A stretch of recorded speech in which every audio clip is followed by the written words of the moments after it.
सबके आगे बढ़े कदम। जीवन पुष्प चढ़ाने निकले माता के चरणों में हम। वंदे मातरम, वंदे मातरम, वंदे मातरम।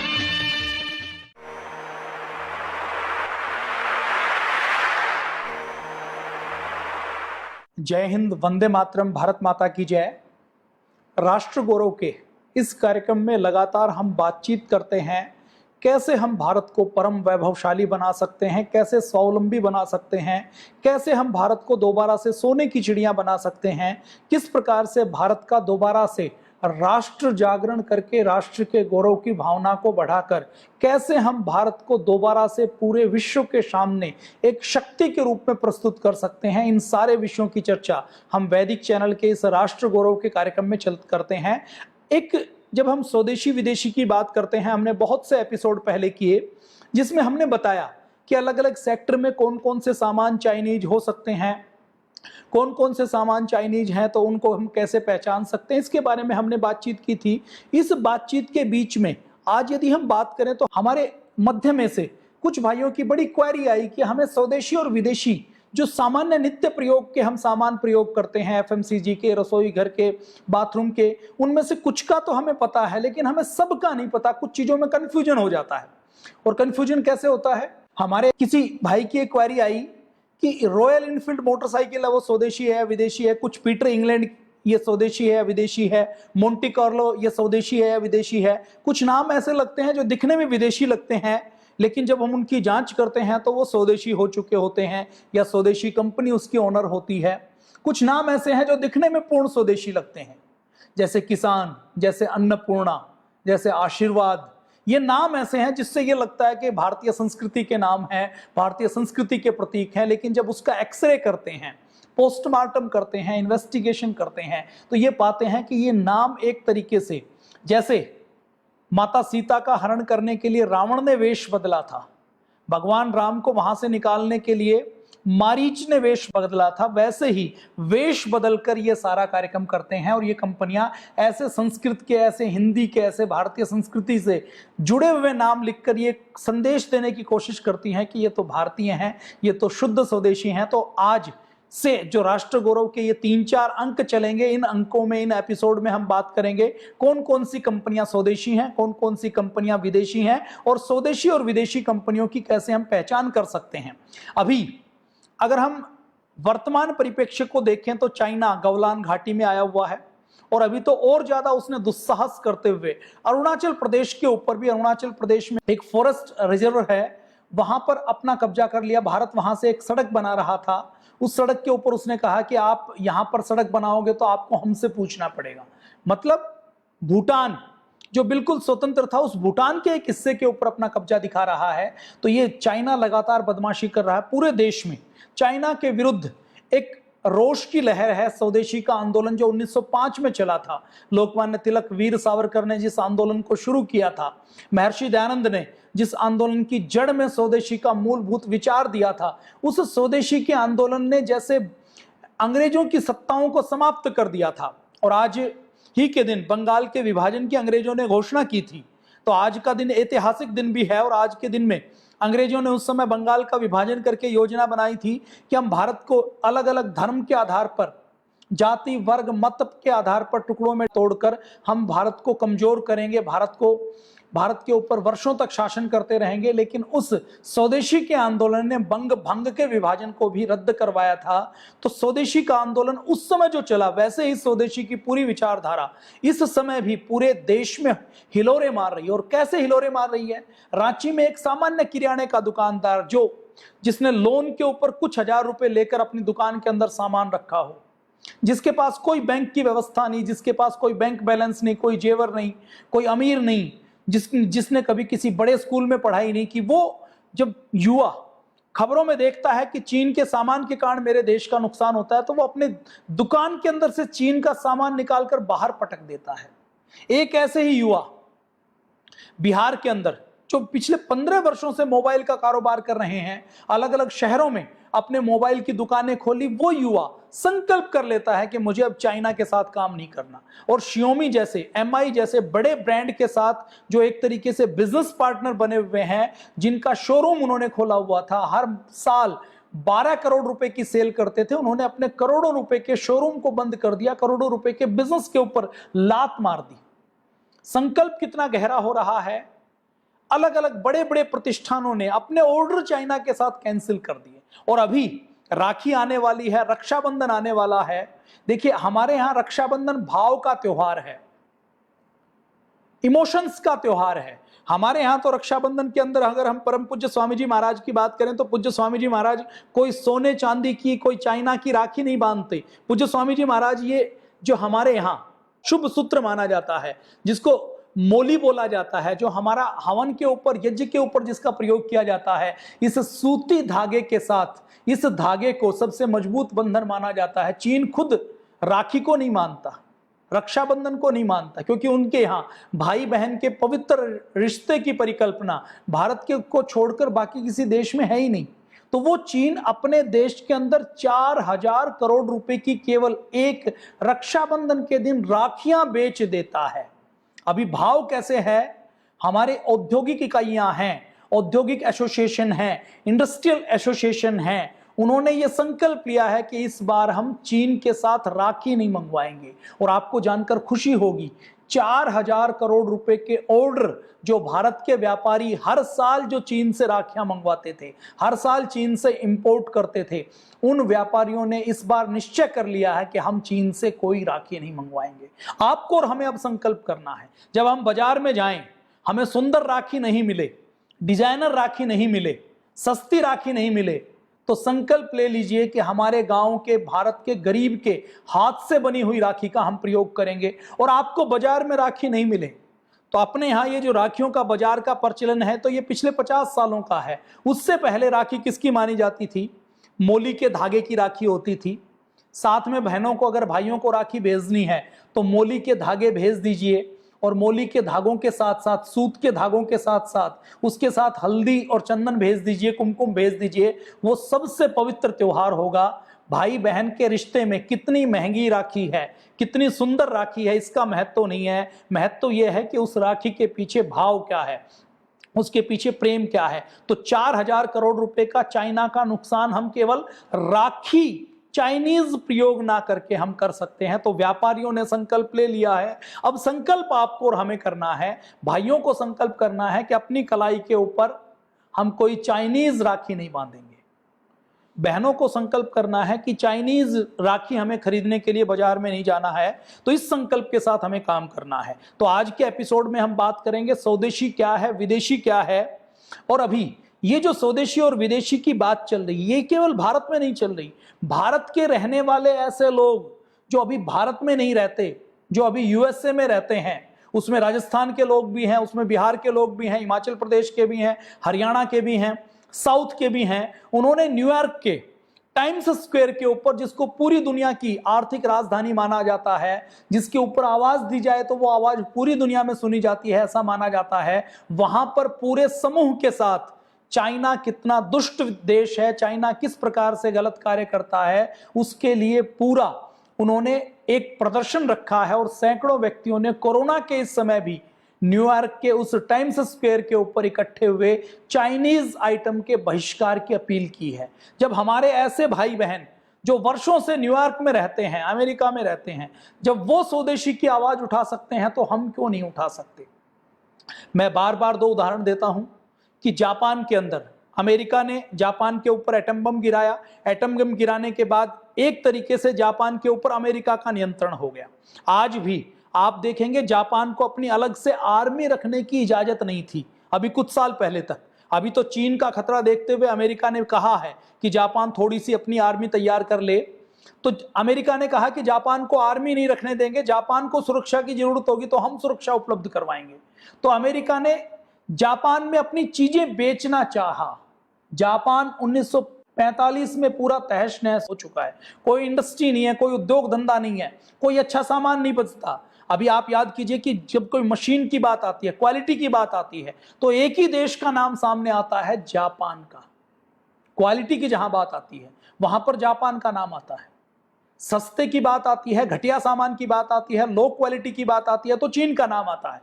लेकिन जापान, ये जापान कैसे बना?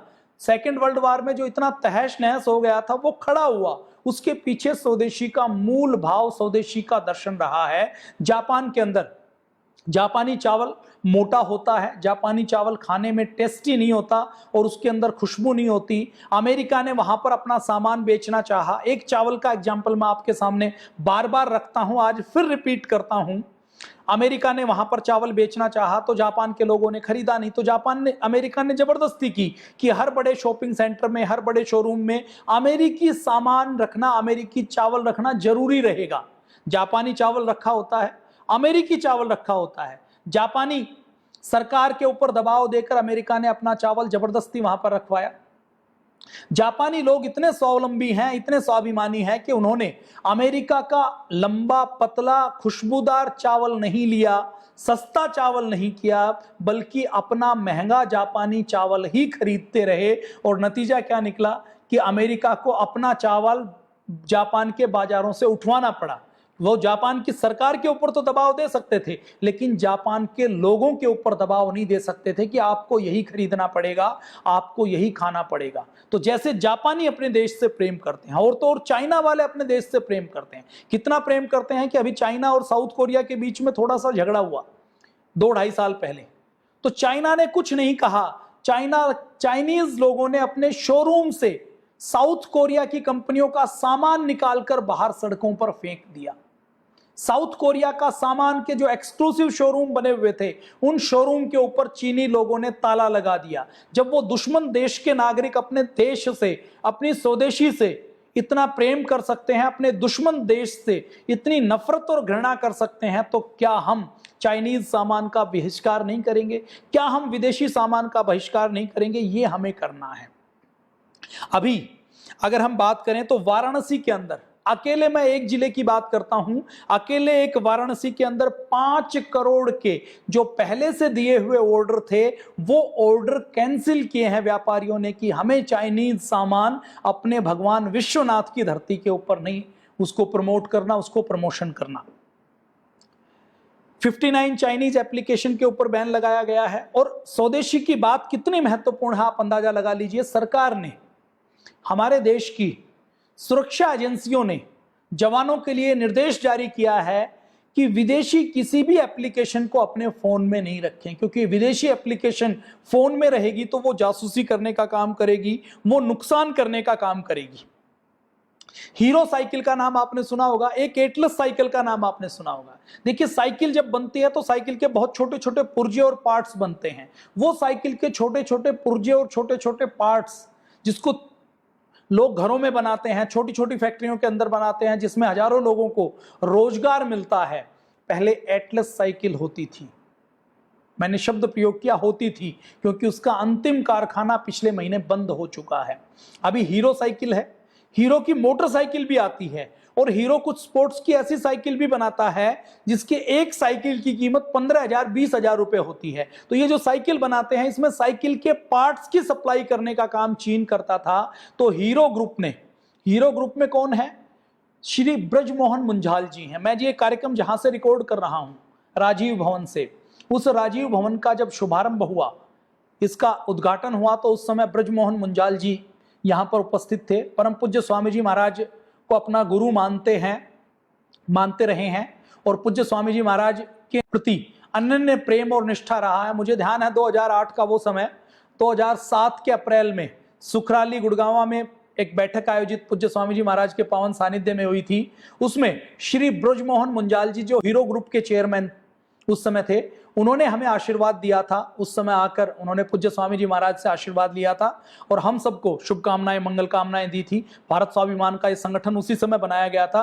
तो हीरो ग्रुप में जो अभी मुंजाल परिवार है, उस मुंजाल परिवार ने लुधियाना के साइकिल उद्योग को बूस्ट करने के लिए 900 करोड़ रुपए का अपना चाइना को दिया गया ऑर्डर कैंसिल कर दिया है कि हम चाइना का सामान नहीं खरीदेंगे, हम भारतीय और इंडियन सामान ही खरीदेंगे।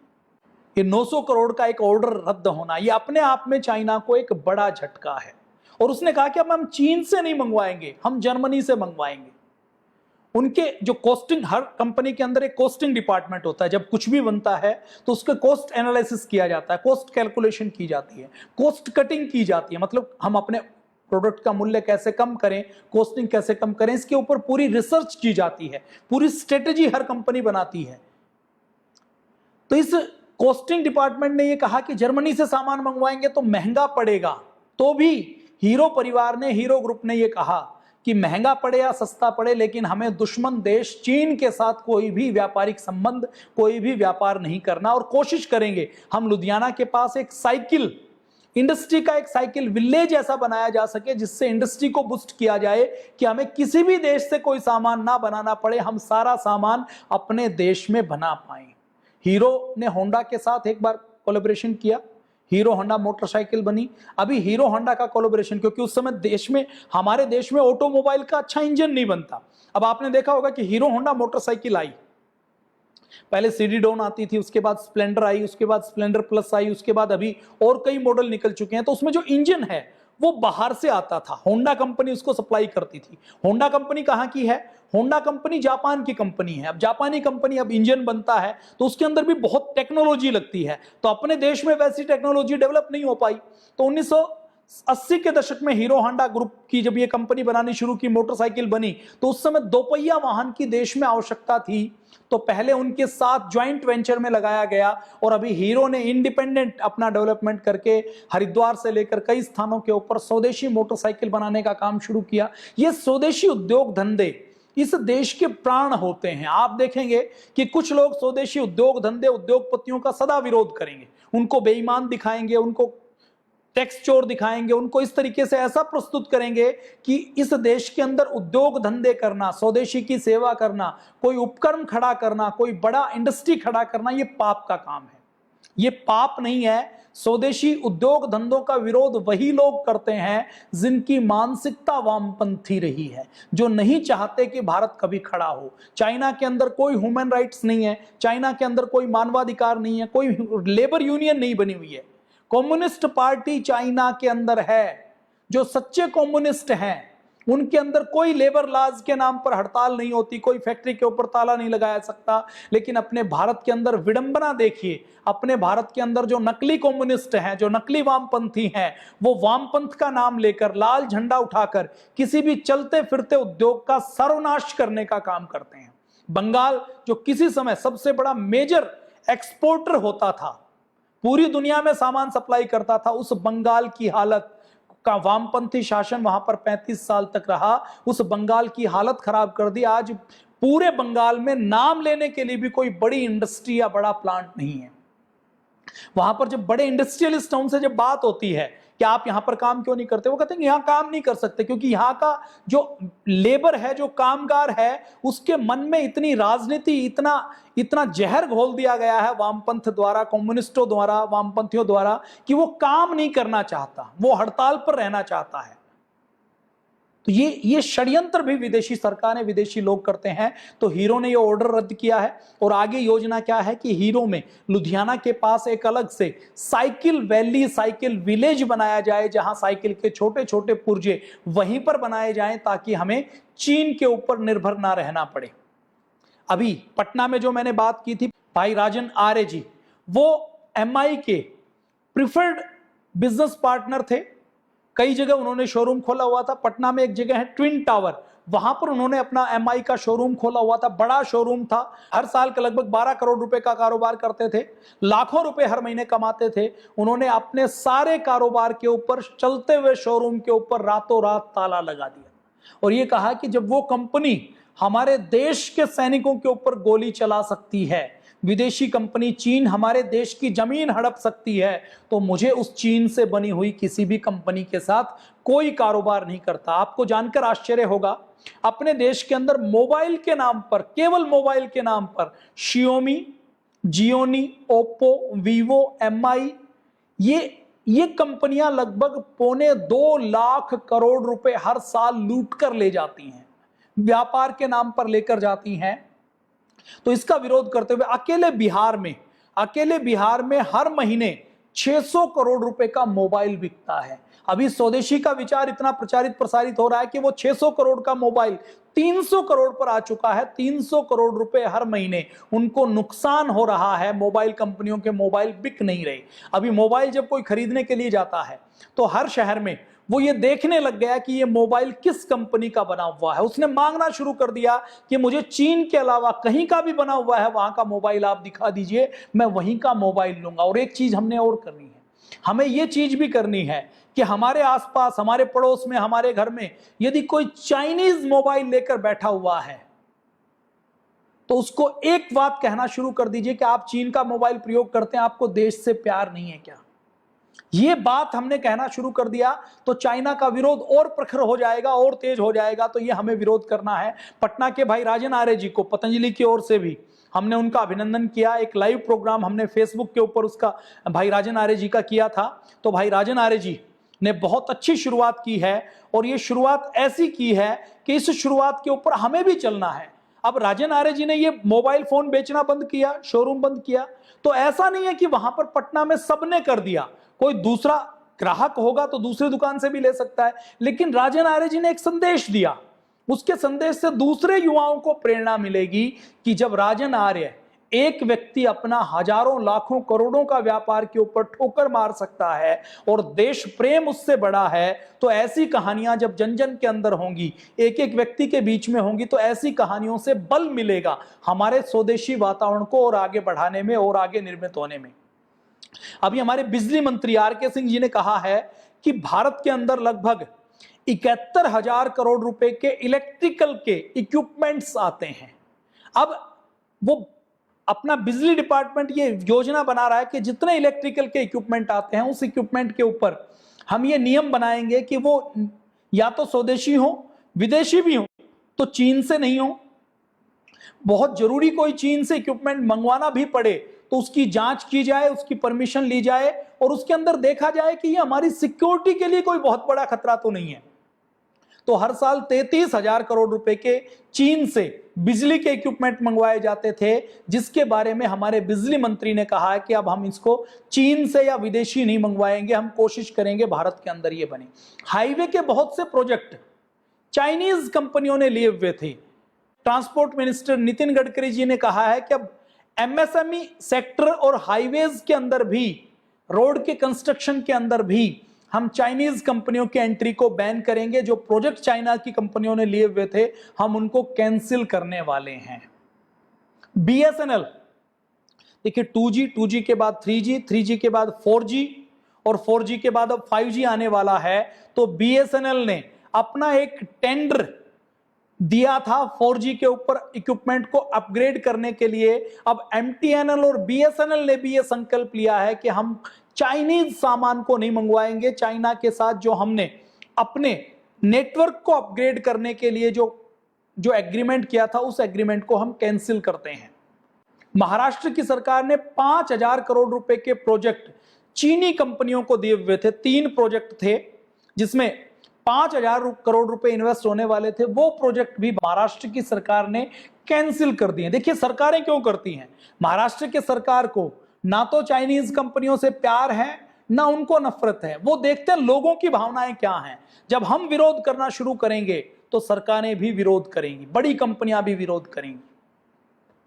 हीरो होंडा ने विरोध किया तो उसके पीछे एक हीरो ने विरोध किया, जो हीरो ग्रुप ने, मुंजाल परिवार ने, उसके पीछे एक भावना तो उनके स्वदेश की भावना है। लेकिन जब वो देश के अंदर चाइनीज प्रोडक्ट के विरोध की बात करते देखते हैं तो उनको बल मिलता है कि हम यदि चाइनीज प्रोडक्ट का इस्तेमाल करेंगे तो हो सकता है लोग हीरो साइकिल का या हीरो मोटरसाइकिल का विरोध करना ना शुरू कर दें। तो व्यापारियों के ऊपर और सरकार के ऊपर उनके अंदर के नैतिक बल से भी ज्यादा बाहर कस्टमर क्या चाहता है उसका दबाव ज्यादा काम करता है। कानपुर आगरा में मेट्रो के लिए चाइनीज एक प्रोजेक्ट दिया हुआ था रोलिंग स्टॉक्स का, उसकी आपूर्ति करना, सप्लाई करना, उसकी टेस्टिंग करना और उसको इंस्टॉलेशन करना, इस प्रोजेक्ट को कैंसिल कर दिया गया है। रेलवे ने थर्मल कैमरा इंस्टॉल करने का एक टेंडर निकाला था, उसमें 800 आर्टिफिशियल इंटेलिजेंस बेस्ड कैमरे, थर्मल कैमरे लगाए जाने थे।